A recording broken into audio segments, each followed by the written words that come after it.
Estimados participantes, bienvenidos a una sesión más del Diplomado de Derecho Laboral y Seguridad Social organizado por B-Lawyer. En esta sesión se tratará el tema de contratación laboral directa e indirecta a cargo del doctor José Morales. El doctor José Morales posee una sólida formación académica, cuenta con un título de segunda especialidad en Derecho del Trabajo y Seguridad Social por la Pontificia Universidad Católica del Perú, así como el título de abogado por la Universidad Nacional de Trujillo. Doctor José Morales, muchas gracias por haber aceptado la invitación de B-Lawyer. Estamos muy contentos por ello y estamos seguros de que será una sesión académica muy valiosa para todos los participantes. Les cedo el uso de la palabra para que pueda iniciar con su ponencia.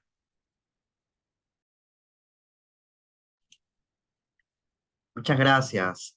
De hecho, para mí es un gusto poder compartir con ustedes en este diplomado, este tiempo de acercamiento al derecho del trabajo. Muy complacido por la invitación de B-Lawyer, muchísimas gracias. Eh, Voy a empezar la ponencia compartiendo mi pantalla para ir conversando sobre el PPT que he preparado. El tema de contratación directa e indirecta.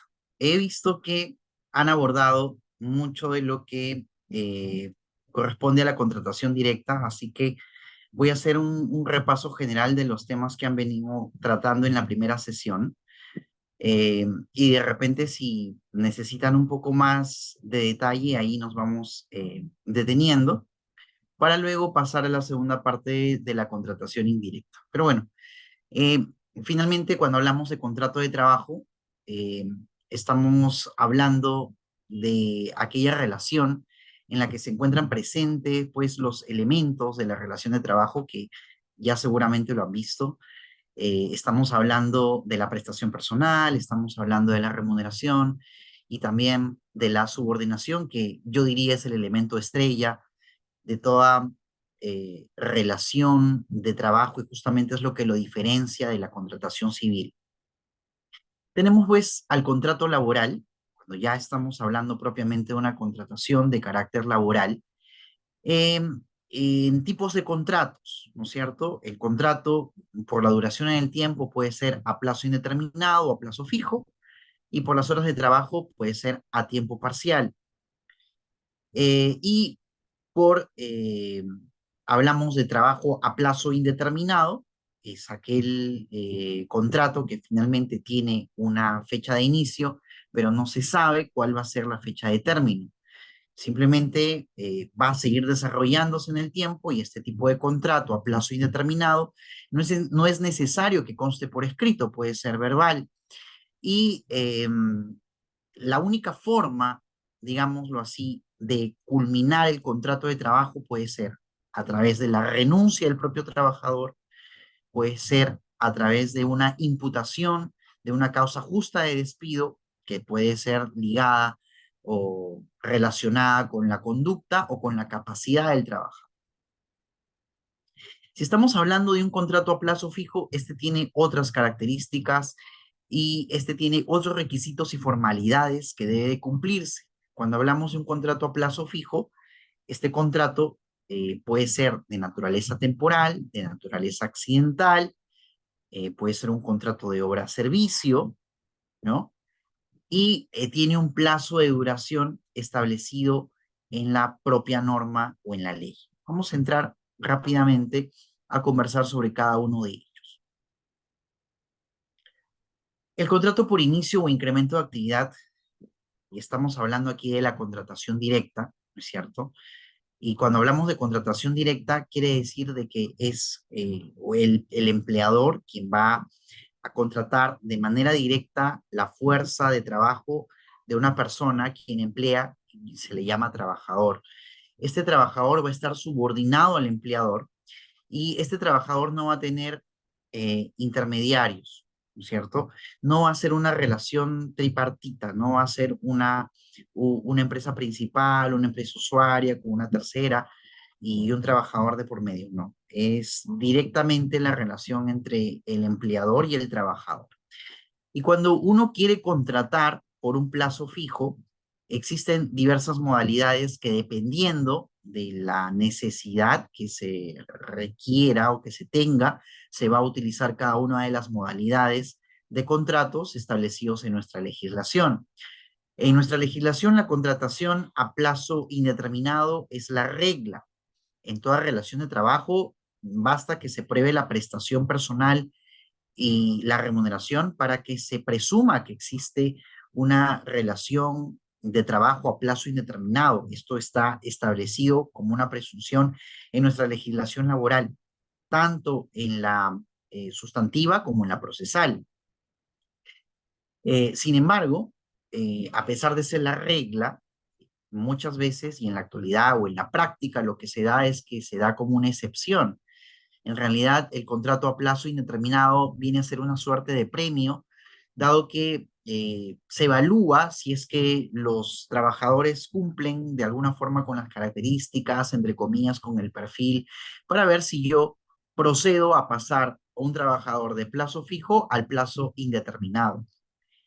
Y la presunción de que toda relación de trabajo es a plazo indeterminado es justamente esta protección del derecho de entrada que tiene el contrato de trabajo, ¿no? Como el derecho, la protección de salida que también tiene a que nadie puede ser despedido sino por una causa justa de despido. Pero bueno, tomando en cuenta el tema de la contratación por inicio o incremento de actividad, tenemos aquí dos puntos a tomar en cuenta. Que este tipo de contrato, el contrato por inicio de una nueva actividad o por incremento de la misma, parte de la voluntad del empleador. Es decir, va a ser el empleador o la empresa quien va a decidir iniciar una nueva actividad a la que ya tenía en marcha o incrementarla. Pero como no sabe cómo le va a ir, porque es de alguna forma un riesgo que tiene que asumir en la inversión que va a hacer, es que decide utilizar este tipo de contrato modal de trabajadores a plazo fijo porque no sabe si los va a necesitar a lo largo del tiempo, si va a ser una actividad que se va a quedar en el tiempo o simplemente va a ser un proyecto en el que va a apostar todo. ¿Y qué pasa o qué hago con los trabajadores si es que no me va bien en el negocio? ¿No es cierto? Yo no sé como empresario si es que el inicio de la nueva actividad o el incremento de la actividad que yo ya tengo va a ser exitosa en el tiempo. Entonces es por eso que el Estado, a través de este tipo de contratos, promueve finalmente el que se genere inversión, diciendo no te preocupes, si no te va bien, finalmente utiliza este contrato solo por la duración de la nueva actividad o por la duración del inicio de la actividad. Y si finalmente no puede prolongarse en el tiempo, tendrá una duración máxima de 3 años, ¿no? Entonces, eh, esto parte de la voluntad del propio trabajo. Ejemplo, la apertura de un local o sucursal o una empresa que se dedica, por ejemplo, a elaborar curtiembres, ahora se dedica a elaborar calzado. Es una nueva actividad a la que se inicia y no sabe si es que le va a ir bien en el tiempo, ¿no? Yo quiero que se entienda muy bien esta primera parte en la que señalamos que este inicio o incremento parte de la voluntad del empresario. Por eso es que utiliza este tipo de contrato. La diferencia con el contrato por necesidad de mercado, ¿no? Es que aquí en realidad la necesidad no parte de la voluntad del empresario. No tiene previsto el empresario en realidad el que se produzca esta necesidad de un contrato a plazo fijo, sino más bien que se da cuando se producen incrementos coyunturales de la producción originados por variaciones sustanciales en la demanda, de la demanda en el mercado. Es un factor externo al empresario y al empleador el que se necesite más personal para finalmente atender la gran demanda que puede tener su producto, su negocio, su servicio, etcétera. Cuando yo veo que no tengo la posibilidad de haber previsto esta situación, entonces utilizo el contrato por necesidad de mercado, ¿no? Que pueden ser de labores ordinarias que forman parte de la actividad normal pero que no pueden ser satisfechas por el personal permanente, ¿no? Este es un incremento temporal e imprevisible, dice la norma, del ritmo normal de la actividad productiva, ¿no? Entonces, por eso se excluye de este tipo de contratos las variaciones de carácter cíclico o de temporada. Si yo ya sé, por ejemplo, que en la temporada de verano voy a necesitar más personal para vender mi producto, que yo, no sé, pues me dedico a vender ventiladores, ¿no? Y en verano sé que ese producto se va a incrementar la demanda por la temporada, yo ya lo tengo previsto. Yo ya sé que en la época, no sé, pues de Navidad voy a vender más panetones. O yo ya sé que en la época eh, de invierno voy a tener una campaña en la que voy a vender más abrigos. Eso yo ya lo tengo previsto. Yo no puedo utilizar este tipo de contrato si es que hay una actividad previsible, ¿no? Esto es para incrementos imprevisibles. Es un incremento temporal, imprevisible. Yo no lo tengo mapeado, ¿cierto? Y necesito, por la demanda que me da el mercado, utilizar personal temporal. Ahora, eh, la duración máxima de este tipo de contratos es de 5 años.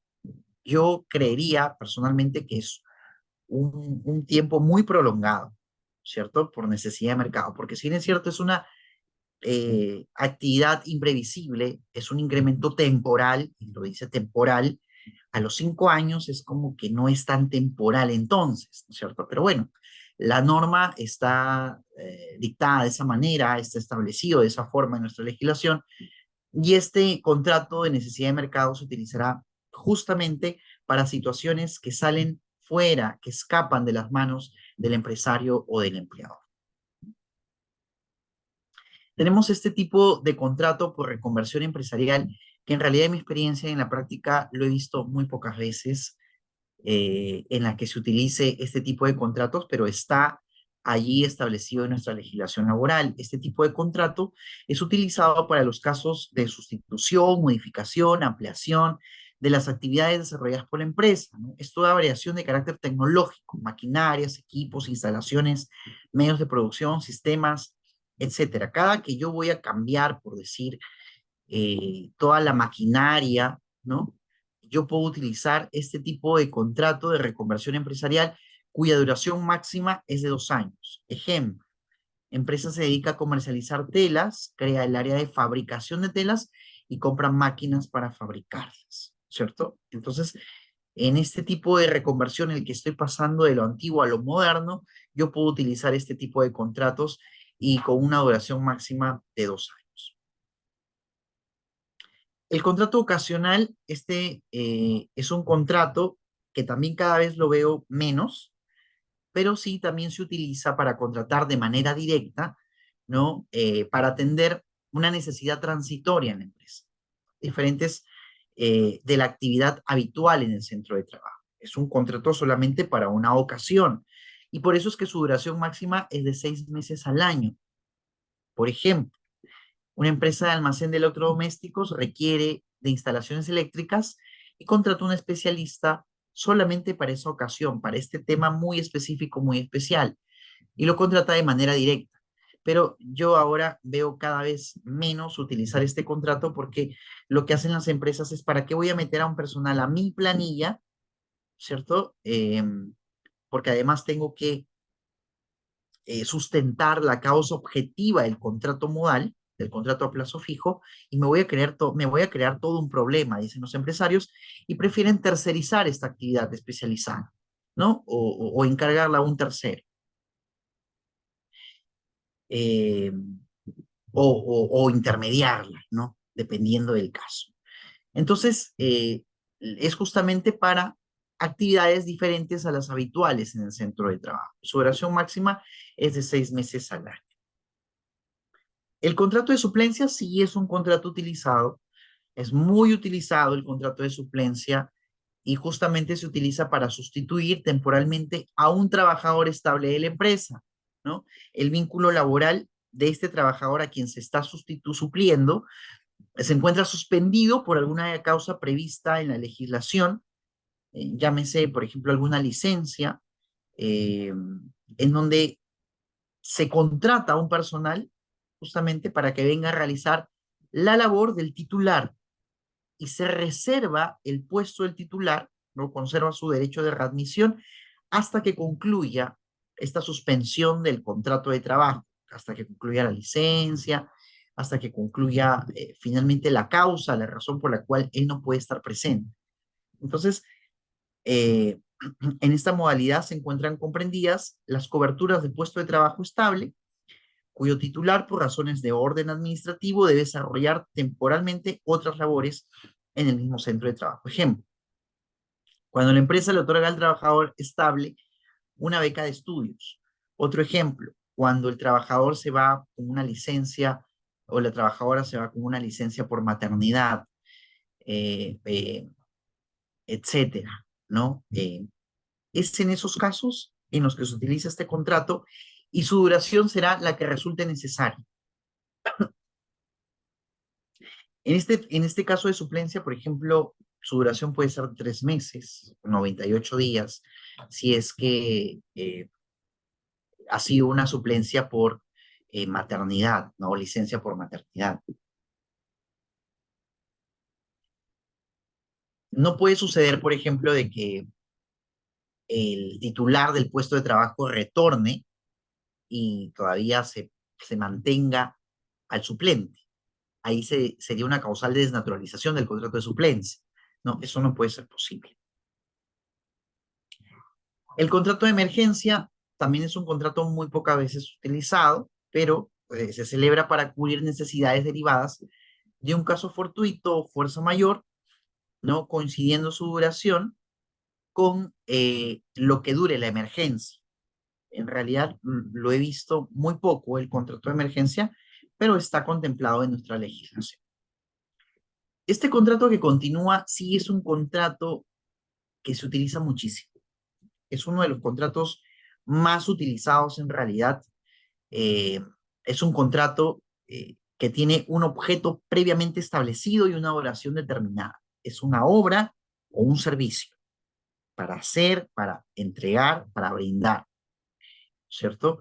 Y la duración, dice la norma, es la que resulte necesaria. Normalmente, la causa objetiva de este contrato, por qué yo utilizo este contrato, es porque está vinculada a un contrato comercial que yo tengo con un tercero como empresario. Por ejemplo, gané una, no sé, pues una licitación para construir una carretera. Yo tengo un contrato con el Estado, supongamos. Entonces, para brindar este servicio, yo necesito mano de obra para esta obra determinada. Entonces, contrato personal a plazo fijo, porque está ligada su contratación a lo que dure la obra. Lo que yo me demore construyendo la carretera, voy a tener el personal contratado a plazo fijo. ¿Por qué? Porque una vez concluida la obra, una vez concluido el servicio, yo ya no voy a necesitar ese personal. Entonces no lo puedo tener permanentemente en mi planilla. Lo que hago es simplemente doy por concluido el contrato porque también concluye la obra determinada o específica. Pero ¿qué pasa, por ejemplo, en este contrato de obra determinada o servicio específico si es que eh, la obra no concluye, pero yo ya no quiero renovar al trabajador? Entonces, yo digo, bueno, no sé si concluirá, no concluirá la obra, si me renovarán. Yo había pactado por, no sé, 6 años y el contrato eh, todavía no termina la obra a la que yo me había comprometido, no concluye.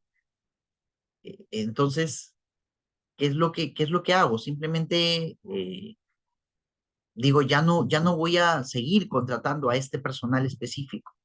Pero ¿qué sucede si luego me renuevan? Y yo ya despedí a un trabajador, bueno, no lo despedí, simplemente concluí su contrato, no le renové.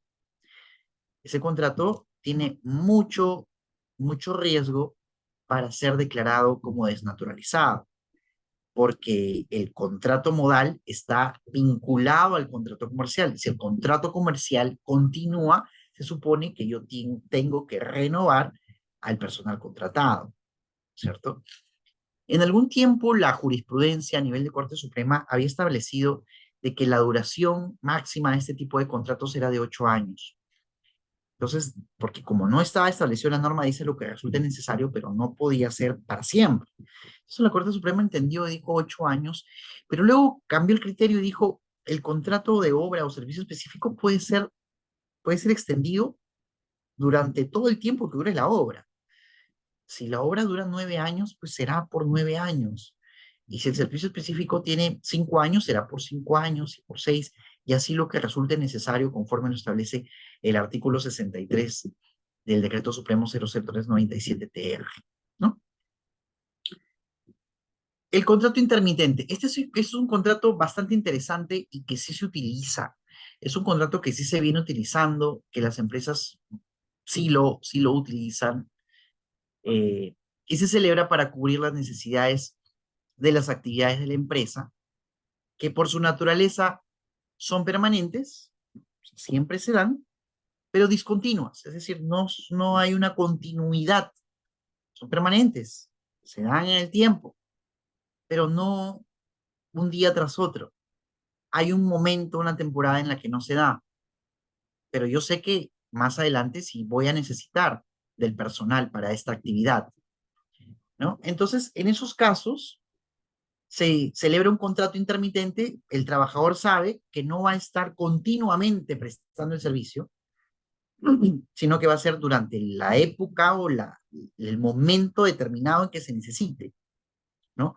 Y él tendrá derecho preferencial en la contratación cuando se vuelva a necesitar el servicio, pudiendo consignarse en el contrato primigenio tal derecho, el que opera de forma automática, sin necesidad de requerirse una nueva celebración de contrato de renovación.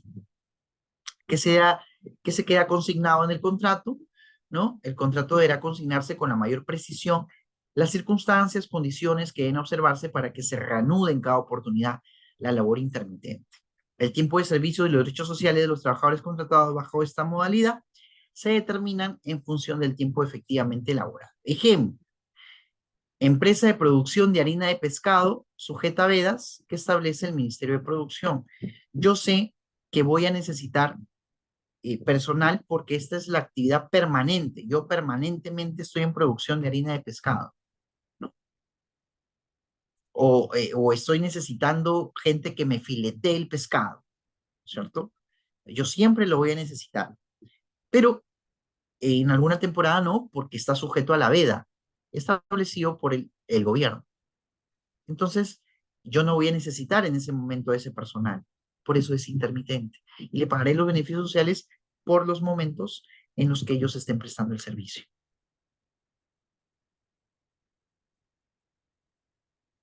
El contrato de temporada. Este contrato también se utiliza, sí es bastante utilizado. Este contrato, esta contratación directa, el contrato de temporada, se celebra para atender necesidades propias del giro de la empresa o establecimiento en determinadas épocas del año, ¿no? Y que están sujetas a repetirse en periodos equivalentes. Lo que les decía al inicio en el contrato de necesidad de mercado, por ejemplo, en donde hay un incremento coyuntural de la producción, un incremento coyuntural de la demanda en el mercado, ¿no? Que es imprevisible. Yo no lo puedo prever, necesidad de mercado. Si yo lo puedo prever, contrato de temporada, porque yo sé que va a, a repetirse en determinados periodos equivalentes.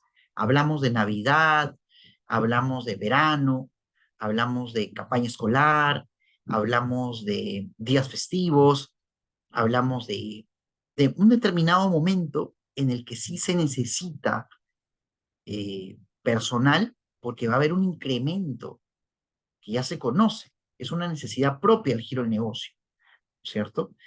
Entonces, en este contrato deberá constar necesariamente por escrito la duración de la temporada, la naturaleza de la actividad de la empresa o establecimiento y la naturaleza de las labores del trabajador. También están comprendidos, ¿no? En este tipo de contratos los incrementos regulares y periódicos del nivel de la actividad normal de la empresa o explotación. Entonces, si yo ya conozco cómo se va a dar el contrato de temporada o la temporada en la que voy a necesitar más personal, entonces puedo establecer este contrato y la causa objetiva será justamente la temporada. yo voy a establecer de dónde y hasta cuándo, desde cuándo inicia y hasta cuándo es que concluye la temporada. Y finalmente, creo, si es que se establece de manera correcta, no estará sujeto a una desnaturalización de un contrato, porque ya se conoce cuándo necesito la temporada. Una empresa de fabricación de helados sabe que en el verano va a tener picos más altos de producción y lo que dure el verano. Las formalidades requisitos para los contratos no necesariamente deberán constar por escrito, deben constar de forma expresa su duración, colocar las causas objetivas, ¿no? Deben ser presentados al MINTRA, ya no es eh, un requisito obligatorio, pero sí es un requisito formal, si es que lo pide la autoridad. Si no, no es necesario ya presentarlo, pero sí se debe contar y tener el contrato por escrito cuando llega una inspección, por ejemplo. Creo que esto ya lo han visto. Vamos avanzando para poder.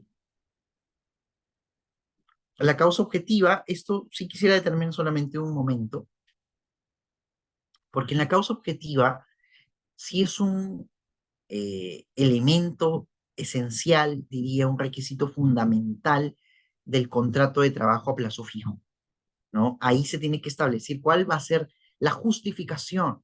¿Por qué yo estoy utilizando un contrato temporal y no un contrato permanente? ¿Por qué yo estoy contratando a plazo fijo y no a plazo indeterminado, que es la regla en la legislación? Tiene que existir una causa, una justificación. Si yo no tengo justificación, si yo simplemente coloco, bueno, porque es la necesidad del mercado o porque es el incremento de actividad o etcétera, entonces no voy a tener una causa que me sustente y el contrato va a estar completamente desnaturalizado. ¿Cuándo se desnaturaliza este tipo de contratos? Por incumplimiento de los límites sustantivos, temporales o formales, ¿no? Si labora después de la fecha de vencimiento del contrato. Esto era algo que pasaba muchísimo antes cuando era cuando era obligatorio presentar el contrato de trabajo por escrito al Ministerio de Trabajo. Las empresas temblaban de miedo si se les pasaba la fecha de renovación y los trabajadores seguían allí sin contrato. Entonces ahí era una causal desnaturalización y pasaban al contrato a plazo indeterminado. Eh, no es posible que una persona siga laborando sin contrato a plazo fijo. Si sigue laborando sin contrato, se entenderá que ya es un trabajador a plazo indeterminado, ¿cierto? Porque el contrato a plazo fijo en el que se establece el plazo de contratación tiene que constar por escrito al inicio de la fecha del contrato. Si las prórrogas exceden el límite permitido, ¿no? Más allá de los 5 años o 3 años, dependiendo de la clase de contrato, o 2 años, como estábamos viendo. El contrato por obra o servicio, si terminada la obra, sigue prestando servicios, ¿no? La demostración de simulación o fraude en las normas establecidas en la ley, estos son causales de desnaturalización de los contratos modales. Otro tipo de contratación directa también son los contratos a tiempo parcial. Los contratos a tiempo parcial son aquellos en los cuales eh, el trabajador tiene una jornada semanal menor en promedio a 4 horas, ¿no? Si dividida entre 6 o 5 días, se saca que el promedio es menor a 4 horas eh, de prestación efectiva de labor, ¿no? Normalmente, y antes de que el Ministerio de Trabajo emita este informe 136-2018, ¿qué es lo que pasaba? Los empleadores decían, no, si el trabajador en el periodo de un mes, dividido o computado todo el tiempo que estuvo prestando el servicio y lo divides entre 30 días, sale un promedio menor a 4 horas,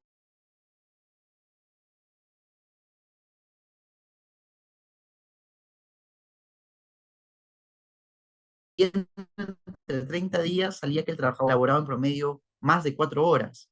Entonces decía, no, en el año, dividámoslo entre el año, a ver si en el año sale un promedio menor a 4 horas. Y así lo hacían, hasta que el ministerio zanjó eso y dijo, no, aquí la jornada es semanal. Si dentro de la semana el promedio es menor a 4 horas, se considera tiempo parcial. Si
Sin mil disculpas por la interrupción, voy a compartir nuevamente la pantalla para conversar sobre ello. Muchas gracias. Eh, no sé si me permiten, por favor, el poder compartir nuevamente la pantalla. Ya está. Ok, ya se habilitó. Muchas gracias.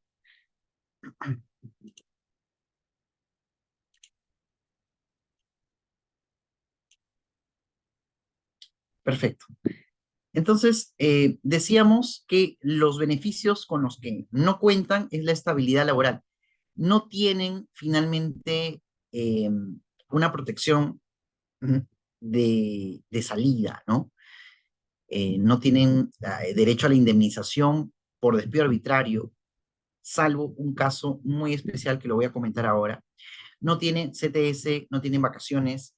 Los beneficios que sí tienen son participación en las utilidades, asignación familiar, gratificaciones por fiestas patrias y Navidad y el seguro de vida ley. Eso sí lo tienen. Y este caso de tiempo parcial y embarazo, este supuesto, la ley 31152 que modificó el artículo 29 del Decreto Supremo 00397-TR, establece algo muy importante y crucial al momento de celebrar un contrato a tiempo parcial con una persona, una madre gestante, ¿cierto? ¿Qué se modificó en esta norma? Justamente eh, se señalaba que el despido es nulo, ¿no? El que tenga por motivo el embarazo, el nacimiento, sus consecuencias, la lactancia, ¿no es cierto? Porque se va a presumir que la causa del despido es justamente el tema, el hecho de ser madre gestante y trabajadora. Esa es la presunción que se estableció. Y lo que cambió, señaló también, de que es aplicable a la trabajadora durante el periodo de prueba, ¿no? Y antes, durante el periodo de prueba, incluso las mujeres embarazadas podían ser despedidas, ¿no? Porque estaba dentro de los 3 meses, 6 meses, un año, dependiendo del nivel o la categoría que tenga la trabajadora. Y era despedida en el periodo de prueba y no podía impugnarlo, decir embarazada, no, estás en periodo de prueba. Con esto cambió, ¿cierto? Durante el periodo de prueba también hay una protección contra el embarazo o el despido de la mujer embarazada. Así como la que presta servicios bajo el régimen a tiempo parcial de 4 o menos horas diarias. Es decir, la trabajadora part-time embarazada está protegida contra el despido arbitrario. Entonces, va a ser nulo incluso su despido si es que, eh, o se presumirá nulo, ¿no? Despido nulo si es que se acredita que la causa del mismo fue el embarazo. Entonces, con esto se hizo virtualmente imposible ¿no? Despedir a una trabajadora embarazada, a no ser de que la causa justa del despido, que la causal del despido se encuentre completamente acreditada, ¿no es cierto? Pero lo que iba es que el único caso de part-time que está protegido contra el despido intempestivo es el caso de la madre gestante trabajadora. Bueno, hasta aquí llegamos al recuento, resumen, ¿no? De la contratación directa y voy a pasar a el sistema de contratación indirecto. Entonces, para hacer simplemente un panorama, tenemos aquí la contratación directa, ¿no? Y la contratación indirecta que se da o se manifiesta a través de dos figuras establecidas en nuestra legislación laboral, que es la intermediación de servicios. Vamos a entender un poco el esquema, cómo es que se da una contratación indirecta y a qué se refiere cuando hablamos de una contratación indirecta. Una contratación indirecta, estamos hablando de la existencia de tres partes. Existe el trabajador que siempre va a estar presente, ¿no es cierto? Tengo yo ahí el trabajador. El trabajador se va a relacionar con una empresa de servicios que vendría a ser la tercera. El trabajador tiene un contrato laboral con la tercera. Esta va a ser su empleadora. La empresa tercera es su empleadora. Pero esta empresa tercera tiene un contrato civil con la empresa usuaria o el cliente, con la empresa principal o empresa usuaria, dependiendo de qué figura estemos hablando, donde el trabajador finalmente va a terminar en la que el servicio o la fuerza de trabajo del trabajador va a terminar redundando en la empresa usuaria, en la que no tiene en realidad ningún vínculo con el trabajador. El contrato laboral está dado entre el trabajador y la empresa de servicios, ¿no es cierto? Entonces se da esta relación tripartita, empresa usuaria, que es el cliente de la empresa de servicios, y la empresa de servicios es quien ha contratado directamente al trabajador. Entonces la contratación directa será entre la empresa de servicios y el trabajador. Y la contratación directa será con la empresa usuaria. ¿Por qué? Porque la empresa usuaria se va a ver beneficiada del trabajo de este último, ¿cierto? Va a recibir el beneficio de ese trabajo. Vayamos por la figura de la intermediación. ¿Cuáles son los supuestos de procedencia? Y aquí hay que tenerlo muy claro. Solamente hay tres supuestos de procedencia. Los supuestos son temporalidad, complementariedad y especialización. Son tres supuestos, ¿cierto? En donde yo necesito que la actividad que voy a realizar sea temporal, complementaria o sea muy especializada. Solamente en esos supuestos yo voy a poder intermediar. Los trabajadores destacados a una empresa usuaria no pueden prestar servicios que impliquen la ejecución permanente de la actividad principal de dicha empresa, ¿cierto? O sea, yo no puedo intermediar algo, una parte de mi actividad principal no la puedo intermediar. Eso desnaturalizaría la intermediación. Y no puede ser tampoco una actividad permanente, ¿no? Ni principal ni permanente. Tiene que ser temporal, tiene que ser complementaria o especializada.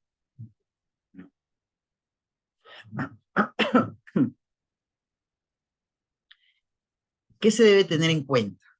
¿Qué es actividad principal del usuario? Es aquella consustancial al giro del negocio y sin cuya ejecución se afectaría el desarrollo del mismo. Es decir, que no puede desaparecer. Si yo desaparezco esa actividad, desaparece el negocio, desaparece la empresa.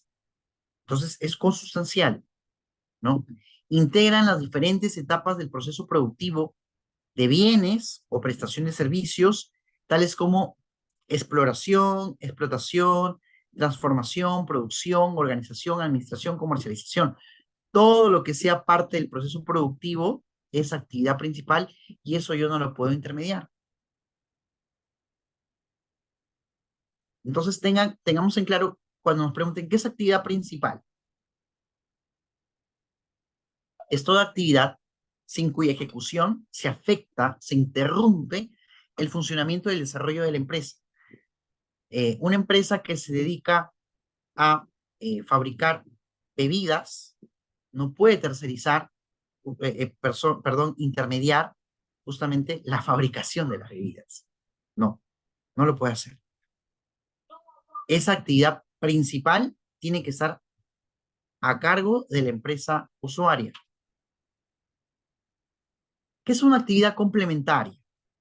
Una actividad complementaria, si puedo intermediar, es aquella de carácter auxiliar, secundaria, no vinculada a la actividad principal, cuya ausencia o falta de ejecución no interrumpe el funcionamiento y desarrollo de la empresa, no forma parte de los procesos productivos de la empresa usuaria, ni de las distintas actividades organizativas de la misma, y podrían ser llevados a cabo por la empresa usuaria sin que ello signifique una reingeniería de sus procesos productivos o de su organización.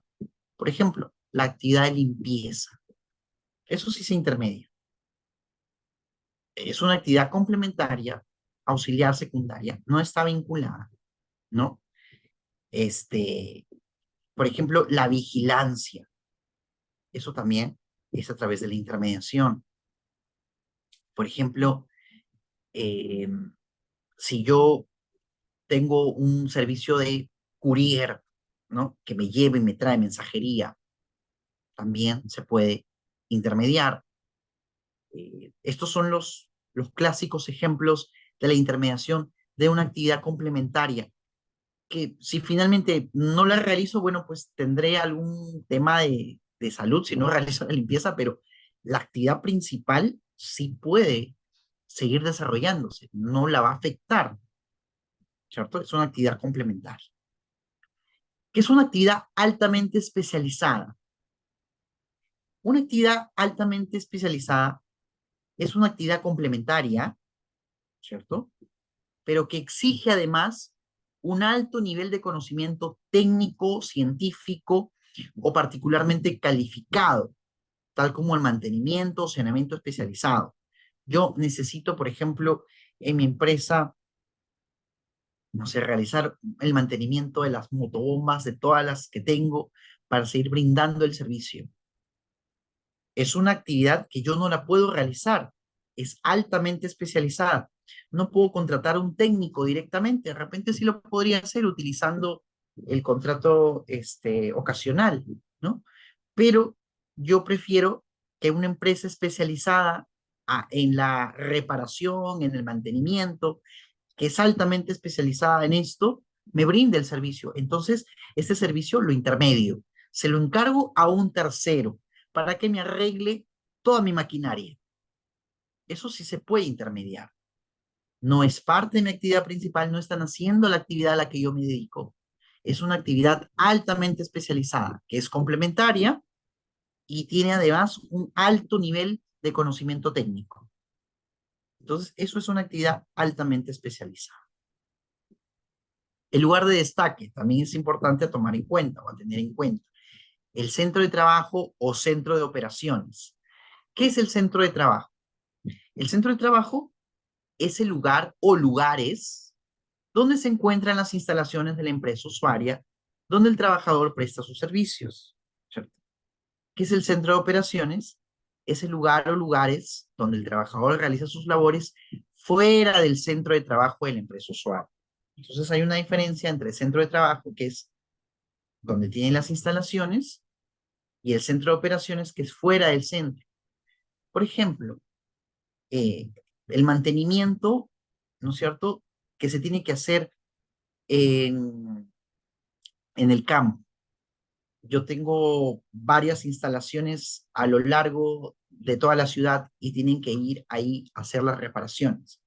Ese es un centro de operaciones que no está dentro del centro de trabajo propiamente. Y yo puedo tercerizar finalmente esa actividad. Las entidades de intermediación laboral, ¿quiénes son? Tienen por objeto exclusivo, que es lo que hacen estas empresas terceras de intermediación, destacar a su personal a una empresa usuaria. Yo tengo personal y me dedico a prestar servicios temporales complementarios de alta especialización, ¿no? Estoy registrado ante la Autoridad Administrativa de Trabajo, Ministerio de Trabajo, y yo tomo mi personal y lo envío al lugar donde necesitan la intermediación. Necesitan el servicio de limpieza.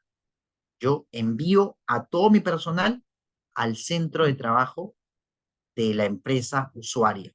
Entonces, este personal mío va a hacer la limpieza de todos los lugares. Comienza a hacer la limpieza.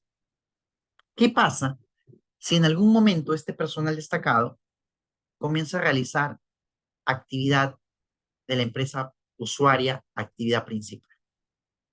Supongamos que es una empresa de limpieza y tiene que prestar servicio de limpieza en una actividad industrial, en donde se tiene que mover los, los productos que elabora esa empresa a través de montacargas, de maquinaria y carritos de montacarga, donde se mueven de un lugar a otro para poder hacer la limpieza.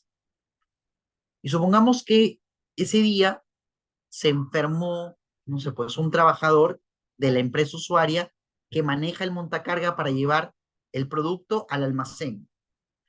Entonces le dice al trabajador intermediado, oye, tú como tienes conocimiento del manejo del montacarga, por favor ayúdame por este día en que no tengo a mi trabajador y lleva el producto al almacén.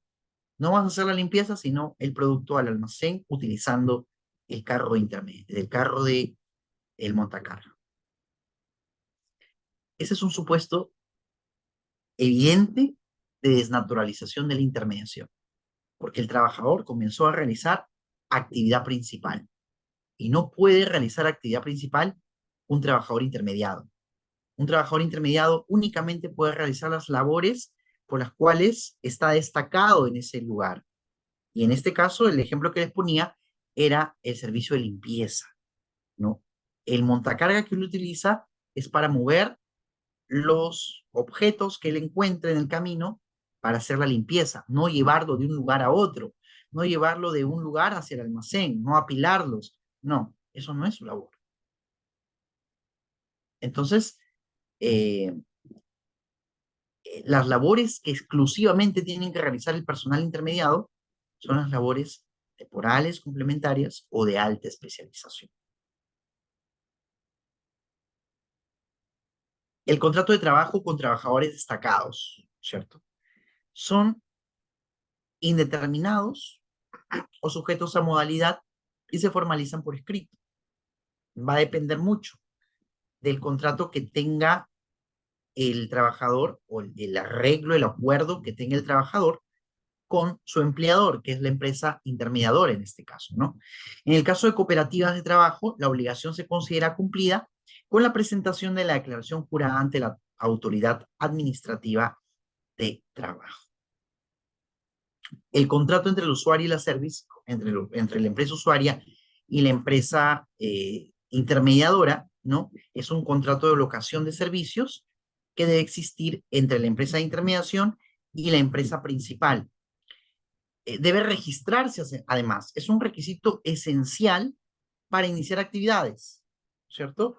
Es un requisito en donde si no tiene el registro, en realidad no va a poder brindar o iniciar las actividades, no va a poder prestar ese servicio.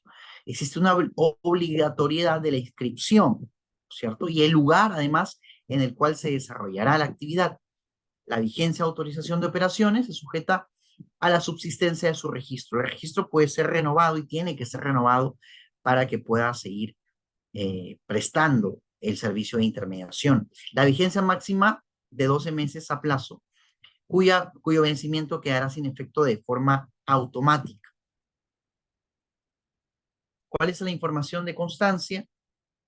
Tiene que existir la denominación, razón social, nombre de representante legal, sujetos de intermediación autorizados, supuestos, perdón, de intermediación autorizados, la actividad que va a desarrollar a través de la intermediación laboral. Tiene que establecer cuáles son los supuestos que va a intermediar y el lugar o lugares en los cuales se va a desarrollar esta actividad. Si va a ser en Lima, va a ser en provincia, etcétera. El incumplimiento, ¿no? De derechos y beneficios correspondientes al trabajador constatados en un procedimiento inspectivo genera la pérdida de la vigencia del registro. Si yo no estoy cumpliendo con el pago de los beneficios sociales a mis trabajadores, entonces estaré sujeto a la pérdida de la vigencia del registro. El incumplimiento de un acuerdo conciliatorio, también suscrito en un procedimiento tramitado ante la Autoridad Administrativa de Trabajo, en un procedimiento administrativo, también genera la pérdida de la vigencia del registro. El incumplimiento de un laudo o resolución judicial que ordene el pago de derechos laborales también genera la pérdida de vigencia del registro. ¿Cuáles son las obligaciones de las empresas usuarias? O sea, de quien recibe finalmente la intervención, de quien recibe, no sé, pues el servicio de limpieza, el servicio de vigilancia, ¿no? Se encuentran obligadas a solicitar la constancia de inscripción vigente. Y esta además debe tener una copia de esta vigencia de inscripción y durante todo el tiempo en el que se desarrolle este contrato o que estén vinculadas. En caso que operen con sucursales, oficinas, centros de trabajo en general, cualquier otro establecimiento de la entidad, la empresa usuaria además deberá requerir copia de la constancia de registro. ¿Qué más? En el contrato de locación, ¿qué es lo que se debe incluir? La descripción de las labores a realizarse. Esto es muy importante. Yo no puedo tener un contrato de intermediación o de locación de servicios por intermediación si yo no describo qué es lo que se va a intermediar, ¿no? ¿Cuál es la razón, la causa, ¿no? Se debe fundamentar la naturaleza temporal, complementaria, especializada en relación con el giro del negocio, porque si no, simplemente sería una provisión de personal, porque recuerden que el personal intermediado va a las instalaciones de la empresa usuaria. Los términos del contrato del personal destacado, la identificación del personal trabajador destacado, el cargo, la remuneración, el plazo del destaque. Esto también es muy importante. Muchas empresas suscriben el contrato de intermediación y no establecen quién va a ser el personal destacado. Entonces eso tampoco es posible. Tiene que establecer quién es el personal destacado, el cargo, la remuneración, el plazo del destaque. También tienen obligaciones relacionadas a la seguridad y salud en el trabajo, porque sucede mucho que hay accidentes de trabajo dentro de las empresas usuarias. Lo que deben garantizar es la coordinación eficaz y eficiente de la gestión en prevención de riesgos laborales, la seguridad, salud de los trabajadores, la verificación de la contratación de los seguros de acuerdo a la normatividad vigente, efectuadas por cada empleador durante la ejecución del contrato. Va a ser la empresa usuaria quien va a tener la obligación de vigilar el cumplimiento, de que la empresa intermediadora tenga o cumpla con toda la normatividad de seguridad y salud en el trabajo. Porque de lo contrario hay una responsabilidad solidaria de parte de la empresa usuaria, ¿no? ¿Qué más debe tener como obligación o tiene como obligación? Las empresas usuarias deben contar con un registro de accidentes de trabajo ocurridos a los trabajadores de intermediación laboral, los trabajadores intermediados. Si sucede un accidente de trabajo dentro de las instalaciones, tiene que contar con el registro de accidentes, ¿cierto? También debe llevar el control de asistencia del personal destacado al centro de trabajo por entidades de intermediación laboral. La empresa usuaria es quien toma también el registro de asistencia, ¿cierto? Existe también una obligación, ¿no? Las entidades deben conceder una fianza que garantice el cumplimiento de las obligaciones laborales y de seguridad social de los trabajadores destacados en la empresa usuaria, porque esto va a ser finalmente el respaldo del cumplimiento de todas las obligaciones en todas las materias, tanto de obligaciones laborales, de beneficios sociales, como de seguridad, salud y de seguridad social eh, en los trabajadores destacados. ¿Cuáles son las clases de fianza? Bueno, existe una fianza a nombre del ministerio, que es la otorgada por una institución bancaria a nombre del Ministerio de Trabajo y a favor de los trabajadores destacados, y que puede ser de dos clases, fianza individual y una fianza global. La individual cubre independientemente a cada contrato de locación de servicios y la global cubre en conjunto todos los contratos de locación de servicios celebrados por las empresas usuarias. Una fianza a favor de la empresa usuaria, ¿no? Este es a nombre del ministerio, a favor de la empresa usuaria también, se otorga para garantizar frente a la empresa usuaria el cumplimiento de las obligaciones laborales. ¿Por qué? Porque está sucediendo mucho o sucede mucho de que las empresas usuarias finalmente se ven perjudicadas por el incumplimiento de las empresas intermediadoras. No pagan los beneficios sociales, entonces las demandan solidariamente. No cumplen con lo establecido en las normas de seguridad y salud o tienen finalmente accidentes de trabajo producidas. Entonces esta carta fianza finalmente va a ser una especie de protección con relación o a favor de la empresa usuaria. Entonces, no basta con que su otorgamiento se haya pactado en el contrato, sino que tiene que evidenciarse su existencia, tiene que estar anexa al contrato de intermediación celebrado, porque existe una responsabilidad solidaria, ¿no es cierto? Si la fianza otorgada por las entidades es insuficiente para el pago de derechos laborales adeudados a los trabajadores destacados, estas serán solidariamente responsables por el pago de tales adeudos por el tiempo de servicios laborales en la empresa usuaria. Entonces, hay que tener muchísimo cuidado con ello por el tema de la responsabilidad solidaria. Será la empresa usuaria quien finalmente saldrá a responder frente al trabajador. Y bueno, tendrá pues el derecho de repetir contra la empresa intermediadora, pero eso será pues todo un procedimiento a través de un procedimiento judicial que inicia, ¿no? La inspección de trabajo, ¿cómo se lleva a cabo en una intermediación? Se puede llevar a cabo en la entidad como en la empresa usuaria, ¿no?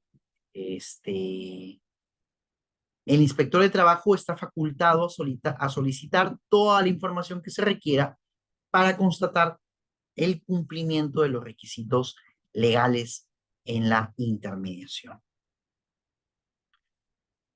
Hasta ahí veíamos el tema de intermediación laboral.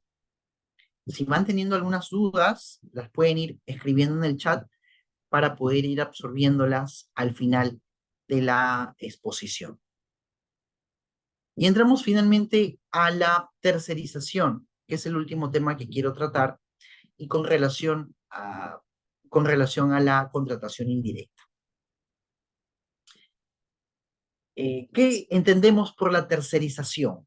¿No es cierto? La tercerización de servicios. Justamente es la externalización de los servicios, ¿no?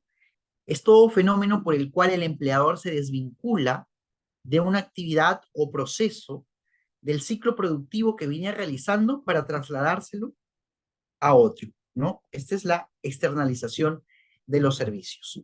Y estábamos viendo justamente la intermediación laboral y puede darse también a través de la tercerización o outsourcing, ¿no? Pero finalmente, en la tercerización de servicios, lo que se va a tercerizar va a ser una parte del ciclo productivo, ¿cierto? Creo que aquí se existe. Vamos a ponerlo de esta manera porque se estaba superponiendo. Ok, ahí lo vemos un poquito mejor. Decía, la tercerización de servicios es cuando una empresa que se puede dedicar a cualquier rubro del negocio, decide no ver directamente una parte de su servicio. Algo que ella presta, dice, no lo voy a ver directamente, lo voy a encargar a un tercero, lo voy a tercerizar, voy a establecer que una tercera empresa ejecute esta parte del servicio o realice finalmente esta parte de mi ciclo productivo. Cruz Villalón decía, una empresa decide no realizar directamente a través de sus medios materiales o personales ciertas fases o actividades, ¿no?, precisas para alcanzar el bien final de consumo, optando en su lugar por desplazarlas a otras empresas o personas individuales con quienes establece acuerdos de cooperación de muy diverso tipo. Entonces, yo como empresa no me encargo, ¿no es cierto?, de esta parte, sino se le encargo a un tercero, se la doy a un tercero.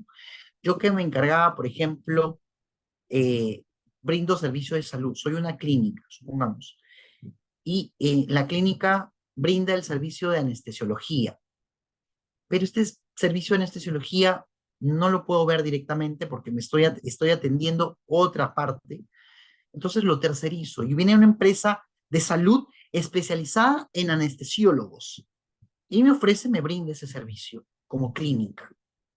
Entonces, yo lo puedo tercerizar. ¿Cuáles son los elementos constitutivos? ¿No? Que es una prestación integral del servicio. Yo no tengo nada que ver ahora con anestesiología en el ejemplo que les ponía. Es una ejecución independiente. La empresa tercera tiene que ser una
Mil disculpas por la interrupción, tuve un acceso de tos, me parece que me he quedado sin voz, pero vamos a continuar con la ponencia. Este, como le decía, en los elementos constitutivos, finalmente, tiene que ser una empresa completamente independiente de la empresa principal. ¿Cómo es que se ha venido desarrollando finalmente la norma de tercerización? Antes estaba dentro de los alcances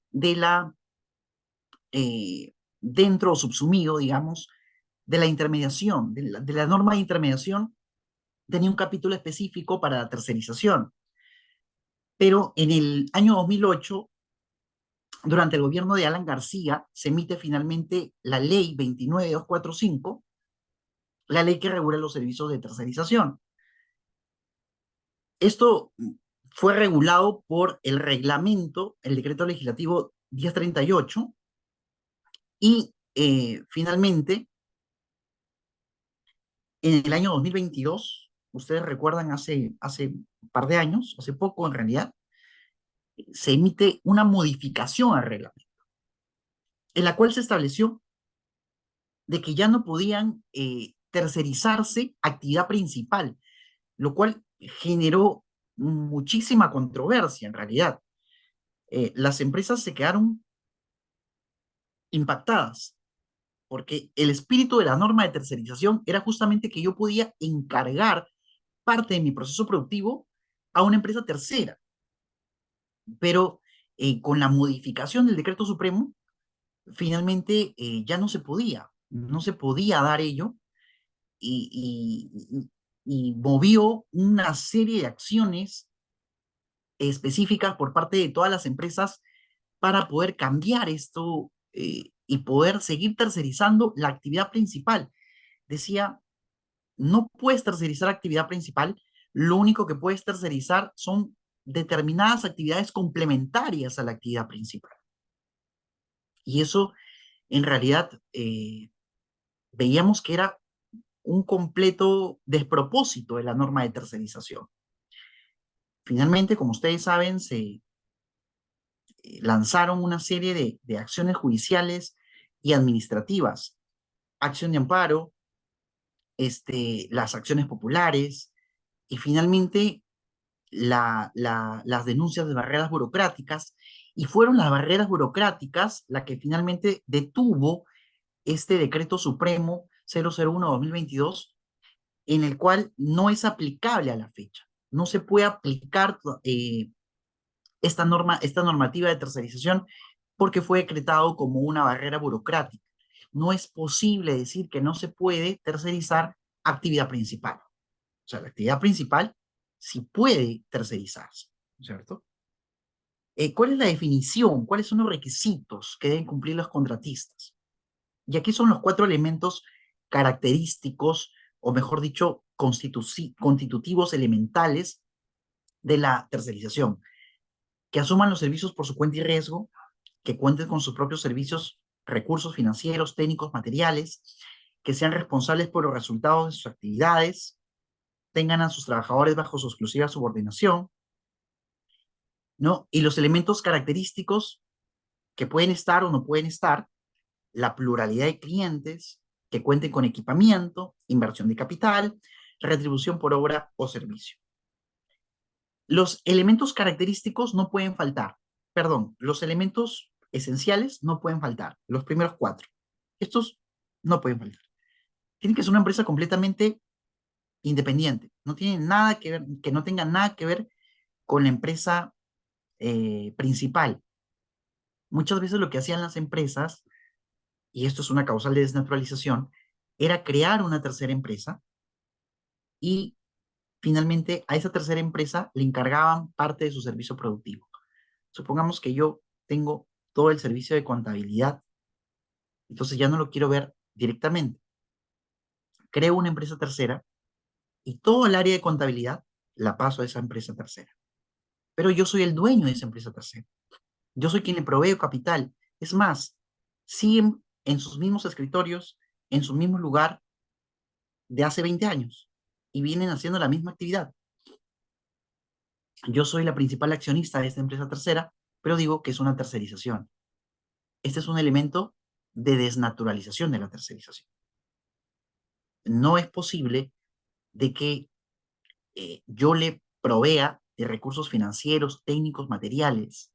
La empresa tercera tiene que ser completamente independiente. Es más, yo me atrevería a decir que tendría que ser de capital distinto al de la empresa usuaria, ¿cierto? Para que se produzca una tercerización propiamente, como tal.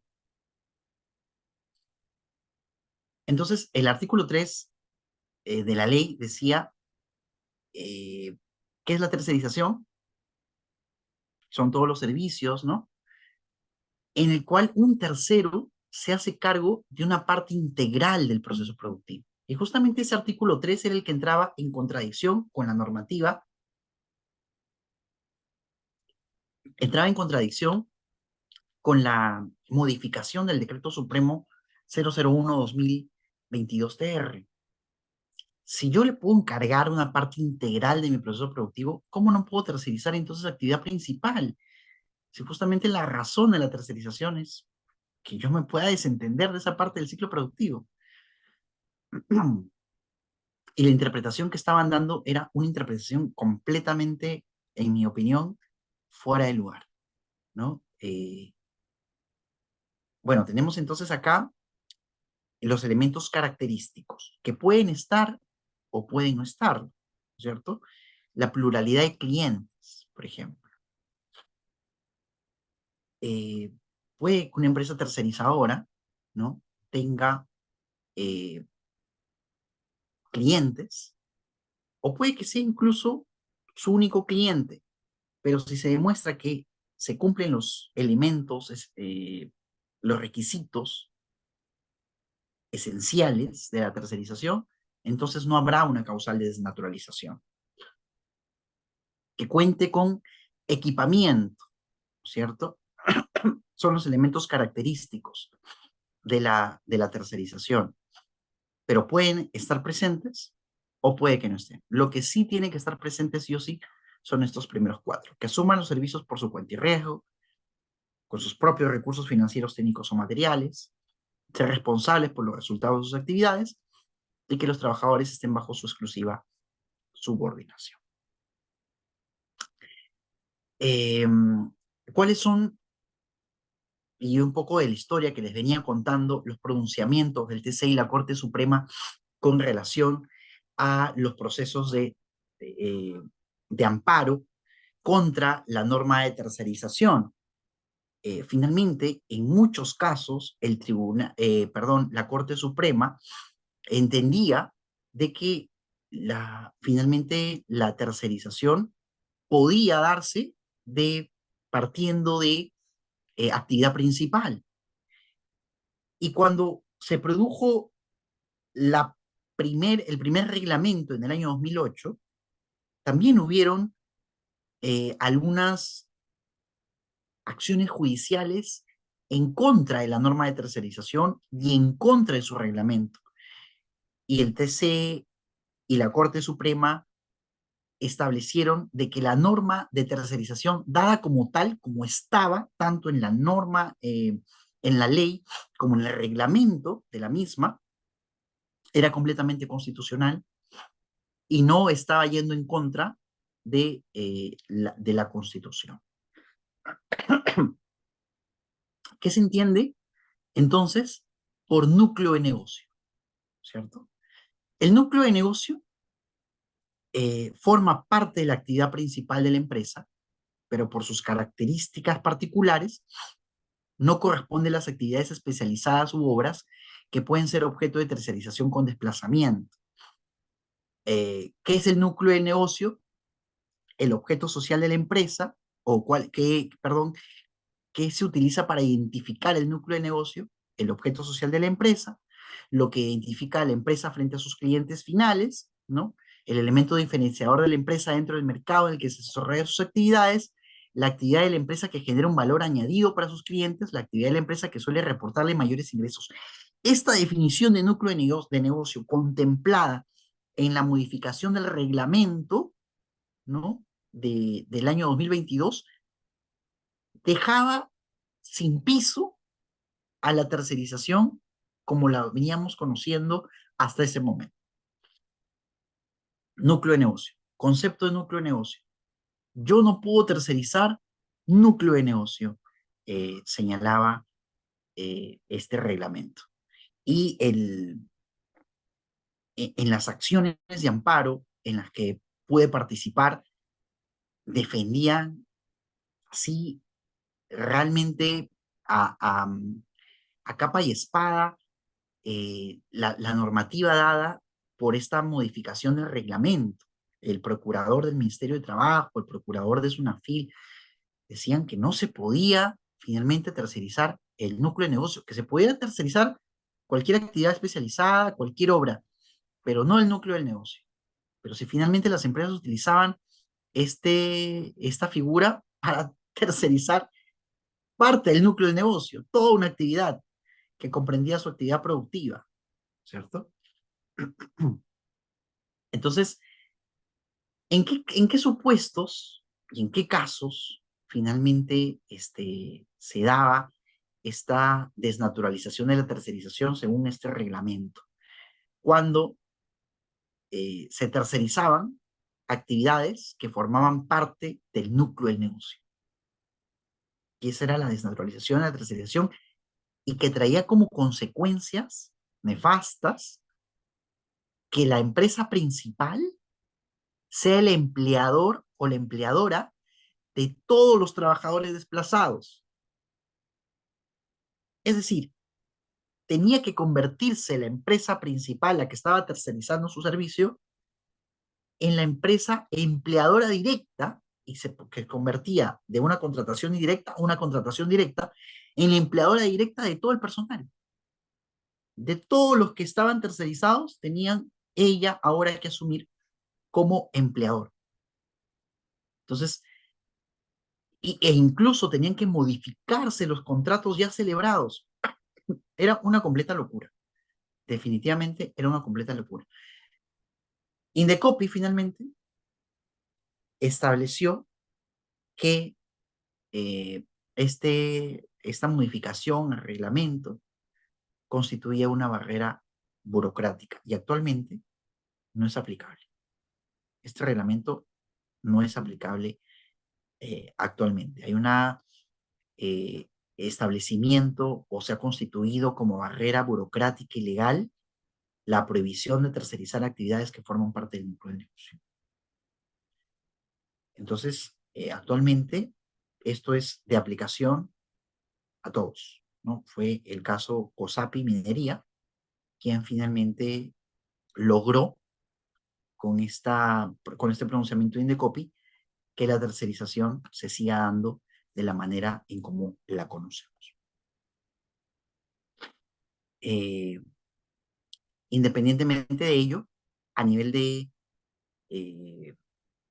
Poder Judicial, también se vinieron dando sentencias en las cuales se declaraba fundada las demandas de amparo y en el que declaraba inaplicables los decretos supremos con relación a las empresas. O sea, las empresas de amparo sí no eran de aplicación erga omnes, sino era únicamente a las empresas en las cuales se promovían finalmente esta, esta tercerización, o perdón, estas acciones judiciales. Bueno, finalmente en la norma de tercerización también encontramos el acápite de responsabilidad solidaria.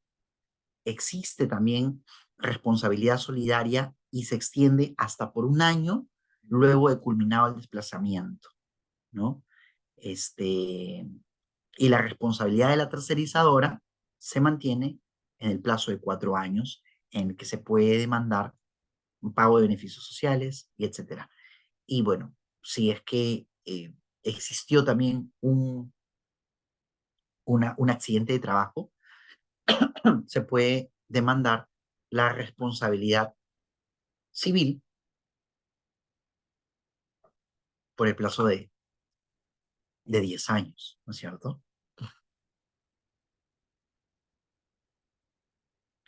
¿Cuáles son las obligaciones en los servicios de tercerización?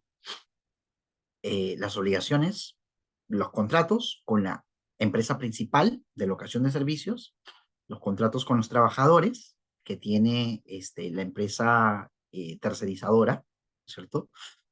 Deber de información a los trabajadores, registro de las empresas tercerizadoras, ¿no? Se deben consignar en la planilla electrónica el desplazamiento de los trabajadores a la empresa principal, el control de asistencia de los trabajadores desplazados y la responsabilidad solidaria.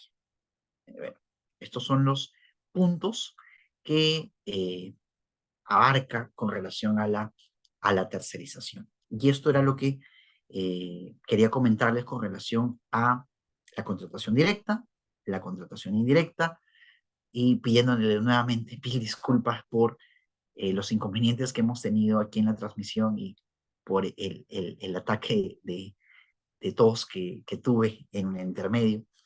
Pero estoy ahora abierto a poder escuchar algunas preguntas, si es que tienen alguna duda, abrimos los micrófonos o los chats para que puedan realizar sus preguntas. Muchas gracias.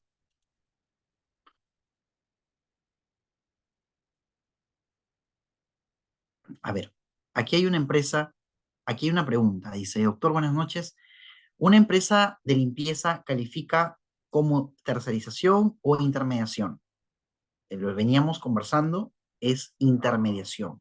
Califica como intermediación.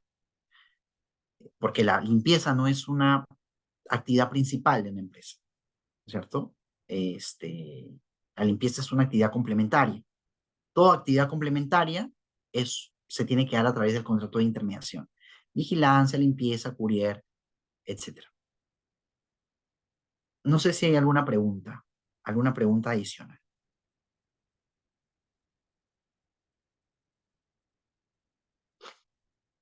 A ver, aquí hay otra pregunta. Cuando en una entidad pública se ha contratado por locación de servicios a un asistente administrativo, ¿cuánto tiempo se le debe contratar para que no adquiera permanencia?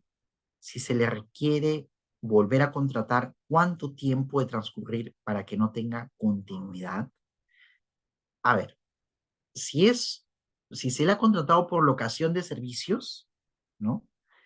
En una entidad pública, o lo que se conocía como servicios no personales antes en las entidades públicas, y si está realizando actividad subordinada, ese contrato está desnaturalizado así en principio, ¿no? Eh, ¿Cuánto tiempo dice que se le tiene que contratar para que no adquiera permanencia? Si ya está realizando actividad subordinada, pasaron los 3 meses, ya está desnaturalizado, ¿cierto? Dice, ¿cuándo se requiere volver a contratarlo? ¿Cuánto tiempo tiene que transcurrir para que no tenga continuidad? Bueno, hay algunos criterios de parte de la Corte Suprema en la que establece de que si ya ha pasado, estoy hablando por si acaso no de contrato de locación, sino contrato de trabajo. Si ha pasado un mes entre un contrato y otro, ya no habría continuidad. No es un criterio uniforme, no es un criterio unánime, pero están ahí las sentencias de la Corte Suprema. Eh, Otra pregunta, dice, solo para precisar, entonces, el decreto supremo que prohíbe la tercerización del núcleo de trabajo no se aplica al caso concreto, pero aún está vigente. Es correcto, está vigente, pero no se puede aplicar porque es barrera burocrática, pero está vigente, no se ha derogado.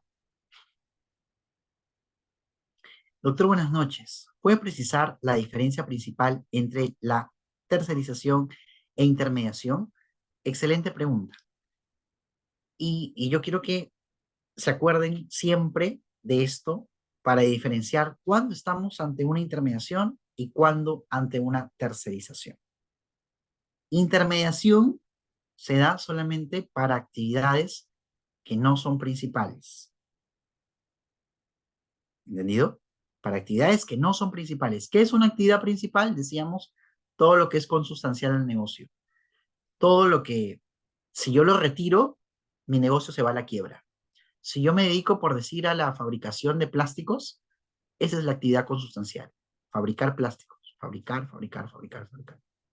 Esa es la actividad principal. Eso no se puede tercerizar. Perdón, intermediar. No puedo intermediar actividad principal. Lo que puedo intermediar es actividad complementaria, altamente especializada, actividad temporal. ¿Qué es lo que puedo tercerizar? Dado ahora que está vigente la barrera burocrática y que se mantiene el statu quo, yo puedo tercerizar parte de mi actividad principal. Eso sí lo puedo tercerizar. Por decir, en la fabricación de plástico, yo tengo 5 etapas, supongamos. La etapa en la que se echa, se mezcla la materia prima, etcétera.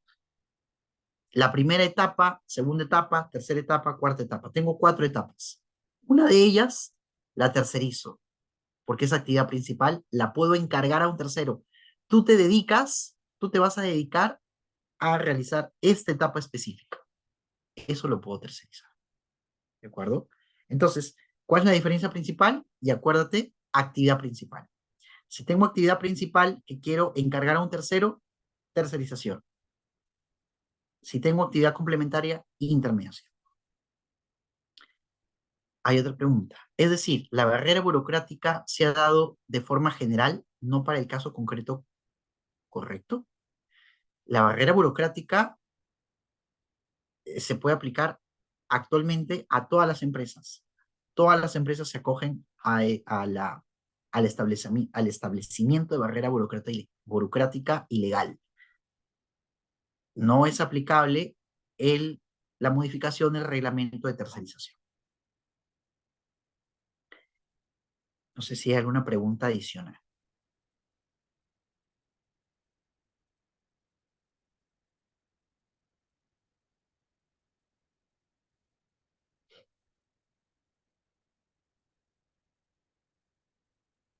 Bueno, entonces si no hay más preguntas, muchísimas gracias a todos por su atención, muchísimas gracias por su paciencia. Espero reencontrarnos y un fuerte abrazo, muy buenas noches para todos. Muchas gracias. Sí, doctor, muchísimas gracias a usted, gracias por brindarnos su tiempo, por brindarnos sus conocimientos. Ha sido una clase bastante entretenida. Gracias también por responder a cada una de las participantes, cada una de las preguntas de los participantes. Esperamos, doctor, que en otra oportunidad vuelva a aceptar una invitación de B-Lawyer. Estamos muy agradecidos con usted y, por supuesto, para nosotros siempre será un honor, un privilegio contar con su participación como ponente, doctor. Muchísimas gracias y que tenga una excelente noche. Muchas gracias también a ustedes. Un fuerte abrazo. Hasta luego. Gracias, doctor.